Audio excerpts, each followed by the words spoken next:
Yeah. I did want to talk to you about diabetes drugs as well, and the lines get a little blurry as we're talking about some of these, new molecules that are coming out. We use some of these drugs for diabetes. We also use them for weight loss. We can talk about the difference between the two, even though it's the same molecule. The dosages are different, and the effect seems to be very, very different. You mentioned, Ozempic, the GLP1 agonist, I Mhm. believe, semaglutide, all this stuff. Very Right. trendy, very hot. There's other classes of diabetes meds, but can you tell us what the strategy has been in diabetes as far as medications and why our strategy has not been the right one? Yeah. The strategy that's always been is because that's what we push is get the cholesterol down. Yeah, I mean, get the glucose down. That's the whole thing. Diabetes is this is them saying this. This is not me saying this. They're saying diabetes is glucose. You do not want high glucose, and I agree with that because you do glycate. The glucose affects every single cell, and it tears up your proteins in your body, and it does cause issues. So you do need to get the glucose down. However, what they don't tell everybody is the way that they're getting the glucose down with Ozempic and with all the other diabetic medicine. Almost everyone metformin is a little bit different. The metformin is a little bit different. It doesn't actually cause your pancreas to stimulate insulin, to produce insulin. It actually increases the insulin sensitivity and decrease the absorption from the gut and stuff like that. But still, the whole thing is trying to get the glucose down, which automatically makes you think, well, if I'm trying to get the glucose down in my blood, where's the glucose coming from? Thank you. It's coming from what you eat. I mean, And where does it go? yeah, yeah, and it gets turned into fat and stuffed into your fat cells is where it goes. That's what's crazy. So the problem with the diabetic medications, and this is why you talk to people about Ozempic. There's some people who just, as you know, they just love Ozempic. It's like, oh my gosh, this is a miracle drug. This is great. My weight's down, my A1C's down, but they don't get what's going on behind the scenes because what's happening is yes, their glucose is going to come down. Why? Because that's what GLP does. Our body secretes GLP. It secretes it from the intestines because it does not want a high blood glucose. So it keeps food in your stomach for longer, so that glucose will slowly come out.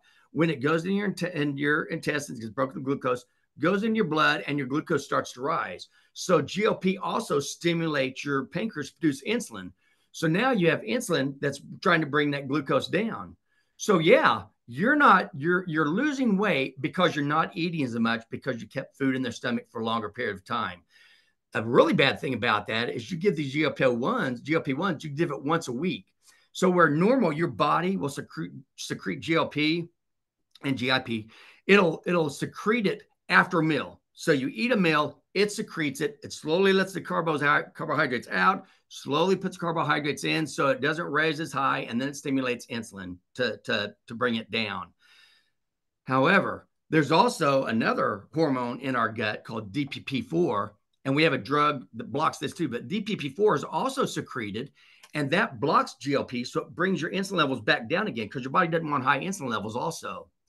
But now we have a drug that'll block DPP4, and a lot of people are on these, like Januvia and all this. They block DPP4, so it keeps your insulin levels high again. So now you have two different ways of keeping your insulin levels high, which makes everything worse. But people don't get that because they're thinking, my A1C is going down and I'm losing weight. But they keep eating the same stuff. And that's really a bad thing. Besides all the adverse effects, they don't change what they eat. It's like giving a poor person $1,000,000. They don't become rich because they have no idea how to handle money. They've never handled it before. They don't know how to handle it. They're going to go broke. It's the same thing. If you've got somebody that's eating horrible man-made food, and all you do is give them something that will make it where you don't see what's going on in all this man-made food, and your weight's coming down, your A1C's coming down. Eating less of that food. Yeah, and less of that. Yeah, you can eat less, but you're still eating the same horrible stuff. So the ones who truly do well on it are the ones that only use the GLP-1s, like Ozempic and everything, use it to get over your carbohydrate addiction, use it to help keep you feeling full as you start switching the type of food that you eat over from man-made food over to God-made food, real meat, real fat, real fruits, real vegetables. Stick to that and let your system work the way it's supposed to. That's what people need to do, and they're not doing it. They're just giving them the shot. But since it makes the insulin levels high, it is going to be increasing the fat, and they are going to be getting worse and worse and worse. So this weight loss isn't going to be lasting that long. And like I said, there's so many different adverse effects, including cancer, that goes along with these. And the more you sit here and give you this thing, thinking you're getting the easy way out, you're not, and you're going to be getting all these adverse effects. So the basic way, if you want to keep food in your stomach, if you want to not be hungry, stay away from carbs. Protein and fat stay in your intestine, stay in your stomach for long periods of time, because it takes a lot more acid to break those down. Then when they get in the intestines, they stay in the intestines for a lot longer time, because it takes longer to break it down. And as fat and protein go through your intestines, you stimulate these two hormones called peptide YY and cholecystokinin. These two hormones, when they're stimulated by fat and protein, goes up to the medial hypothalamus in your brain and says, I'm not hungry, quit eating.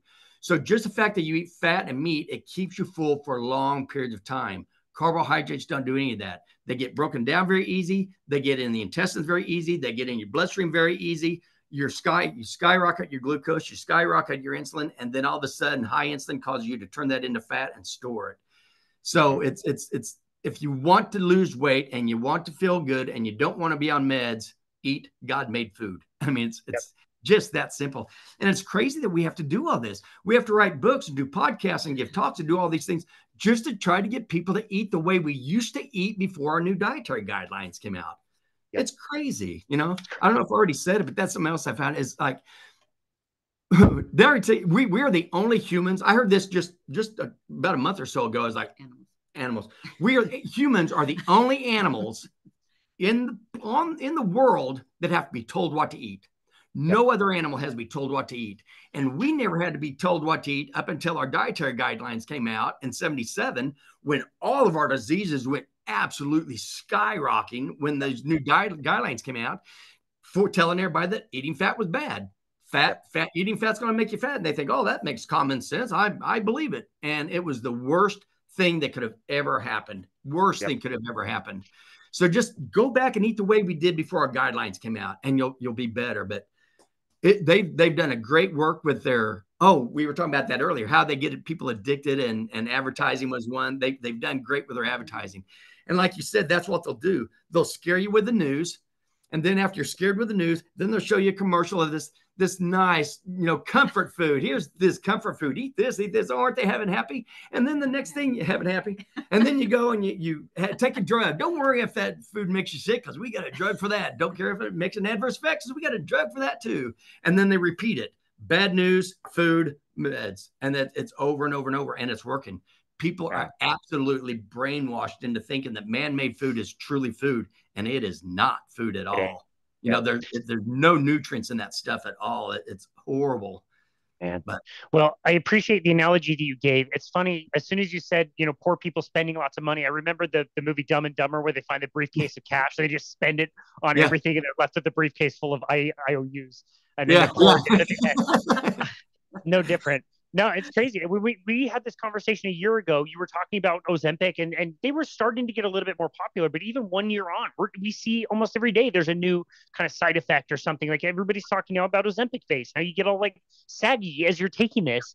And like we said, like when you're taking this medication for diabetes, from what I've learned about it, you can correct me if I'm wrong, it seems like the dosage and the strategy is very, very different. I've heard for diabetes, you take a low dose, you keep it on that low dose, and it's designed, the way it works is maybe a little bit less in the gut, but more in the brain to kind of tell you that you're full. With weight loss, what I've heard is that you ramp up and ramp up and ramp up and ramp up the dose until the person can't tolerate the side effects. And then the effect really transfers to the gut, where it's very much slowing down your gut motility. You're keeping food in your intestines and your guts for a very, very long time. I've heard people complaining about belches that tasted like roadkill and all these just nasty things from having food putrefying in your stomach, from what it sounds like. Do I understand that correctly? Pretty much. I mean, again, GLP1 and GIP, they are hormones that our body actually, incretins that our body actually secretes, for that reason. You brought up a really good thing. For me, I'm not going to go into dosing. I know that I just listened to a whole podcast of a girl that she's doing microdosing because of that. You don't need, she thinks we're way overdosing those Ozempic. I think we're way overusing it period. I don't think we should be using it at all. But that brings up a really good effect. And I think people think that physicians and scientists and all this, they just know everything about the body. And the fact is we don't know anything about the body. We know so little. Our body, God has made the most immaculate little machine here. I mean, what our body does is absolutely amazing. And what we do is we go and we find one little thing and we fix that with a drug, but we don't realize that the way that works, it actually affects all these other systems in the body as well. And GLP is a perfect example. GLP, they actually manufacture that because they know that GLP is something that our bodies actually secrete to keep food in your stomach. So they made it. However, they made it where it lasts for an entire week. So now you're constantly stimulating to keep food in your stomach. You're constantly stimulating your insulin to be secreted, which is horrible because our natural doesn't do that. Our natural does it after we eat a meal. After we eat a meal, it secretes it. Then DPP-4 comes, bring the insulin level back down, and then it stops. And it waits till your next meal. With these drugs, they're staying up all the time. And by doing that, they're finding out that there's GLP, and I don't quote me on this because I don't know. I'm just going by what this physician was saying in this podcast. But just like you just said, they found out there's GLP receptors all over the body that we weren't aware of it. We weren't aware. We didn't know until we started getting on this GLP. Now we're finding all these adverse effects because we find out that there's GLP receptors other places also. That's how medicine is. We fix one thing, and then all of a sudden we find out that it affects so many other things in the body. So it's like taking Benadryl, you're talking about different things, whether you take for diabetes or weight loss, right? It's the same thing. It does the same thing. It does whatever you call it. You take Benadryl because you have a runny nose, but you take Benadryl if you can't sleep at night, and you take Benadryl if you have an adverse reaction to something. Same Benadryl, same stuff. It stops histamine release. It just so happens that histamine affects a lot of things in your body, so that's why it does it. Same thing with the GLP-1s. We've taken to do this little bitty thing with the stomach, and we don't realize we're raising our insulin, making diabetes worse, and we're stimulating all these other GLP-1s that we're just now starting to find out what all they're responsible for as well. That's what I don't like. They don't do all the studies. Even when they do the studies, they lie about the studies a lot of times, and they don't give all the information about it. And people are the ones who suffer, and they'll think, well, let's put that out there and see how that goes. We'll see when people start complaining about adverse effects, and they definitely are with these GLP-1s. Who's funding the studies? It is the drug companies. Who is peer reviewing the studies? It is the drug companies. Yes. It's like top to bottom, every level that you could possibly have a conflict of interest, you have one. It's absurd. Like in no other organization could my beloved Utah Jazz make the rules and hire all the officials and all of a sudden win every championship. I would love that. But however, you can't do that. I know. And that's exactly what they're doing. And drug companies, they do their studies. We already know that they lie about all their studies, and you can make any statistics say anything. I mean, we know that if you've done any studies at all or read them, you understand that studies can be crazy. But they don't even have to show when they go around for their peer review that they paid the peer reviewers to review this articles. When they put the paper out, nobody can see the data. The only time you can see the data that was put together to make those papers is if the drug company gets sued, and then the prosecuting attorney, he can then go in, or if they have a medical specialist, they can go in and they can break that, and they can actually look at what they use in the studies. And when they start doing that, that's when they start finding out about all these lies and everything. So now, like you said, they do the studies, they lie about the studies, then they put the study out, then they pay reviewers to do it. Then they actually pay the journals. I'm not going to name any journals, but then they pay the journals to put this published study in there. Then they print off millions of copies and give them to all their drug reps to go around to all the doctors and say, look at this study, how great it is. This is the way you need to start doing it. And the drug companies are the ones who write the clinical guidelines saying, if you come in with this, and this symptom, then you need to start them on this drug and this drug. Those are all written by the drug companies too. So all the physician knows is, they have these symptoms, clinical guidelines say I need to do this. And so they put them on that medication. It's that crazy. And like you said, drug companies are funding all of it. It's a win-win as far as they're concerned. I'm sure the doctor is taking that report and thinking like, oh, great, this is going to be some really light weekend reading. I'll just get settled into this study. No, they're going to look at the headline and they're going to look at what you do about it. And again, the protocols for these drugs, and that's all they're going to do. And that's all they Right. have time for. So of course, that's what's going to happen. And they're not analyzing the patient either. I mean, you get like 5 minutes with a patient. You don't have time to sit there and do all that kind of stuff. Exactly. So this Exactly. is not against physicians by any means. I love physicians are great. Exactly. I hate what they have to go through, but Yep.